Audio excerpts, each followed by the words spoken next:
என் இனிய உறவுகளே, யூடியூப் நண்பர்களே, அனைவருக்கும் என் இனிய புத்தாண்டு நல்வாழ்த்துக்கள், பொங்கல் நல்வாழ்த்துக்கள்.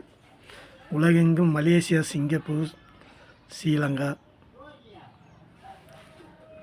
சவுத் ஆப்பிரிக்காவில் வாழும் அனைத்து தமிழ் உள்ளங்களுக்கும் என் இனிய புத்தாண்டு நல்வாழ்த்துக்கள், இனிய பொங்கல் நல்வாழ்த்துக்கள். என் உறவுகளே, உங்கள் ஆதரவு எப்பொழுதும் எனக்கும் சீரும் சிறப்பமாக என வழிநடத்த வேண்டும். உங்கள் ஆதரவு தான் மேலும் என உற்சாகமாக கொண்டு செல்லும் என்று கூறிக்கொள்கிறேன். இப்படிக்கு சேலம் போடிநாயக்கம்பட்டி கிராமம், புறாக்கொண்டனூர் பைபாஸ் ரோடு, சேலம் 5 என்றும் உங்கள் பாதம் தொட்டு வணங்கி விரும்பி கேட்டுக்கொள்கிறேன். உங்கள் ஆதரவு மேலும் எனக்கு கிடைக்குமாறும் அன்புடனும் பணிவுடனும் கேட்டுக்கொள்கிறேன். இப்படிக்கு நடராஜன்.